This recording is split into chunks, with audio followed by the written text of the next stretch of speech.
This is DBJ again. We're going to talk about kissing it. Keep it simple, stupid.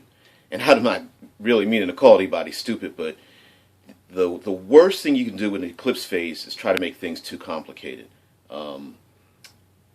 Eclipse phase is transhumanism, and one of the main hallmarks of transhumanism is that in much of sci-fi, sci-fi is a what-if type of genre, and usually it means like, what if everyone had psionic powers, or what if an alien race invaded Earth? What if humanity encountered an alien race for the first time? What if there was instant transportation?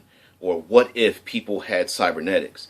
And one of the hallmarks of transhumanism is taking a look at the future.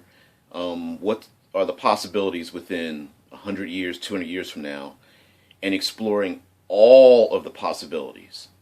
What if computers were faster? What if cybernetics were great? What if you could download your brain? And what if we had complete psychological mapping? What if we could create biological bodies? What if we can nano-manufacture items from the molecular level on up? And it's taking all of those aspects, putting them all together in a world that individually we may understand, but together culturally it would be as alien to us 100 years from now or 200 years from now as it would be discovering a new planet.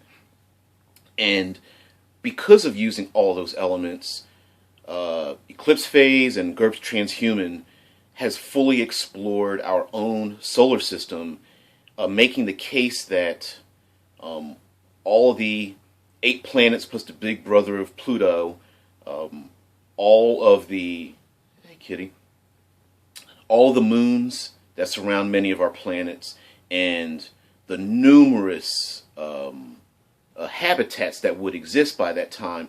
Before we ever left our solar system, we would have colonized so many different places, and that's one of the beauties of Eclipse Phase and GURPS Transhuman, is exploring all of these things. And the question of being transhuman is, if you had no limitations, what would you do? What kind of culture would you live in? What kind of politics? What kind of legal system? What kind of social protections, as far as law enforcement and securing yourself? What kind of biological systems and reproductive systems would you use? What kind of social strata would you have? Would everyone be equal? Would you specifically pick some people being higher class and lower class? Would you live in a system where there would be an underclass, and the only way to get out of that would be to work harder, or maybe those that are smarter achieve brilliance over the stronger, more physical ones? And you can delve into all these different questions by going to these different habitats and such.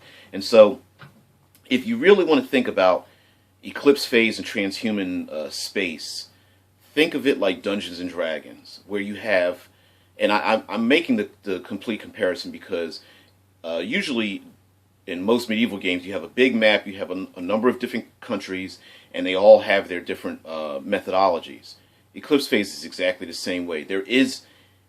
You have to completely ignore the fact that there isn't a homogenous government and social system in place, and that there is true distance, sometimes months, it could even be years, between so many locations around the solar system that it becomes a horror unto itself just to get help if something goes wrong. So I would say think of it like Dungeons and Dragons, where you can throw a bunch of players into an abandoned habitat, or in visiting a habitat that's fully realized, and they have a social structure that is so different that the players would seem like it was an alien culture unto themselves. So the other part of transhuman is that there's so much technology, and I would hesitate to dump all of that technology into the laps of the players all at the same time everywhere. Now, as a player character, like I would allow players to create whatever kind of character they want, But the environments they go into, just pick one or two technologies to focus on in the beginning. So an example would be biological morphs. In Eclipse Phase, you can pick a biological morph, and that morph is optimized depending on how you want it built. So I would just stick with those in one game and just pick maybe two morphs and go to a habitat or a planetary system or something like that, or an asteroid belt, and just stick with like a bouncer morph. Bouncer morph is designed for 0G with, like, you know, biological beings with like hands for their feet and extremely dexterous individuals. Let them play in a 0G environment. Just use a 0G environment and how complicated that can be, and maneuvering in a 360-degree environment, and how momentum affects everyone. And then I would maybe run another game where it just has to deal with hard radiation and vacuum, and then maybe another adventure where they use synth morphs.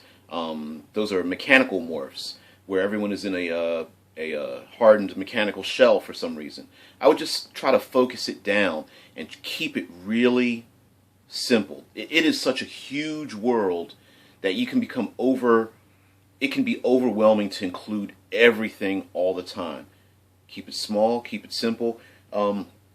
Think about your usual horror movie. You think about a horror movie, all the participants in a horror movie are always enclosed, trapped in a tight environment with limited resources. And that's the horror aspect of Eclipse Phase. The technological aspect of that, communications, the ability. Okay, Sophie, you're not supposed to be in the video. You're not supposed to be in here at all. Anyway, Eclipse Phase, great game, but my suggestion to everybody, if you can see me, is to keep it simple. Try to use very simple things, very simple methods. Looking at society, there's a lot of sci-fi out there, but essentially Eclipse Phase is a look at a social and moral and economic and military study. If you could do anything you wanted, what would you do? Would you live on a habitat and live with a bunch of clones who are the same body and mental type as yourself? Some people have the power to do that. Would you live in an environment where, you know, you can get really dark? Would you live, imagine a habitat full of pedophiles. In Eclipse Phase is possible. People who are misogynists and you know, domestic violence and all those kind of things. I mean, you can get pretty dark and pretty sick with Eclipse Phase, and it begs the question: if you had the money and you had the right to do this, is it okay? Someone could make the argument that if you had a habitat full of pedophiles and all they were doing is creating programs of children or playing in a virtual environment, would they be hurting anyone? And that is those big moral questions to me are really the challenge in Eclipse Phase. And so although that sounds complicated, a one-line environment can blossom into a huge thing.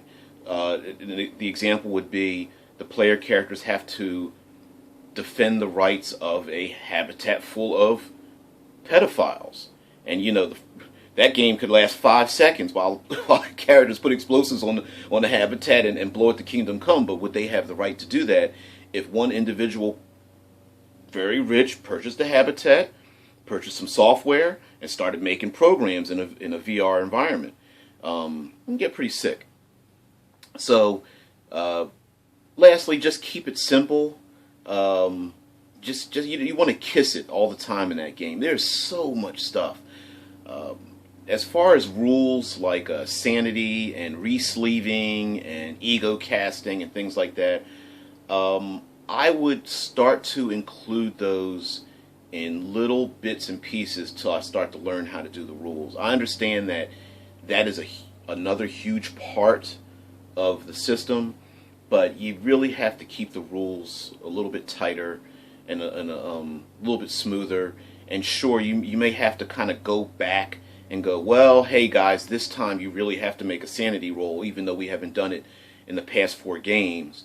Um, my opinion is to make it introduce each rule system little by little. If you don't understand it, I would just not include it until it gets to the point where the characters can get a little more comfortable with what's going on.